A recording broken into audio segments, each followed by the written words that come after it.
We have a few storms for us around the metro area this evening. Most of these will be on the lower impact side. However, we do have some gusty winds and then northeast plains, some hail. Then later this week, trending drier, including the 4th of July, but we could have a few storms around for us on Thursday and Friday in particular. Temperatures right now, mostly in the 70s and 80s eastern plains. 92 though for us in the 9 News backyard. A little bit gusty out there with some outflow and a rain-cooled 60 for our friends up in Leadville. Dew points measure the amount of moisture in the atmosphere. Now that number, I would ignore the 0, by the way, in Kremlin. 50 in DIA out at the airport.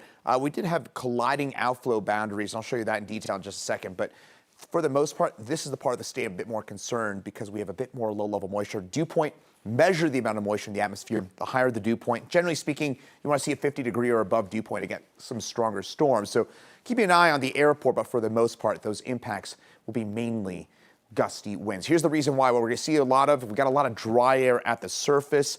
Dew points generally in the 30s and 40s. So that means that rain's going to try and fall, but as it does, it evaporates. You know, when you go for a run, you work out, you sweat, you cool on off. That evaporation process is a cooling process. So what you get is a lot of heavy, cold, dense air that wants to sink down towards the ground. And the result, you get a lot of wind as those rain showers dissipate on out. Northeast plains, we do have that threat for some large hail and damaging winds. Again, that's where we have a bit more of that low-level moisture. We do have some showers and storms around for us, mainly in the foothills, but 1 or 2 of those pushing the way down into the metro area. Estes Park and up by the National Park, there are some pretty good storms right now. Fort Collins storm dissipating as it reaches you, as I mentioned, that Drier kind of killing off those storms. Weld County and through the Pawnee. Seeing a few storms out there right now, as well as some small hail. Closer looking, though, at the metro. Look at that big spike in lightning, and that is right over Denver International Airport. That is the airport right there. I was just looking at some of the flight patterns there, and they've had to move those planes coming in this way to dodge that storm. So this is a velocity.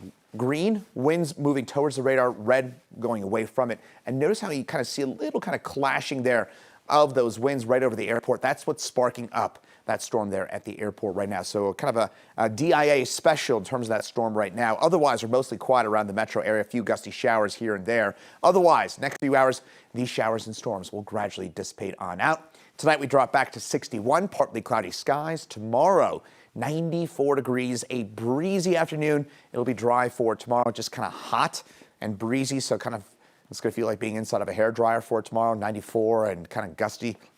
For it, well, depends on how you see it, but for me, not my favorite kind of weather. But meantime, as we look ahead to our Thursday, we'll see some widespread showers and storms in the mountains in particular. So if you're camping up in, say, Eagle or somewhere like that, it does look like it's going to be pretty stormy for us on Thursday with some of those widespread showers and thunderstorms. Good news is, though, by Friday and into Saturday, including, of course, the 4th of July on Friday, we'll have some isolated storms, but not as widespread as what we're looking at on your Thursday. So 1 or 2 storms to dodge, but for the most part, it does look like we're looking at just some typical afternoon showers and storms. Very limited, if basically nil, severe threat as we head over the next few days, and high temperatures around 90 for the next little while.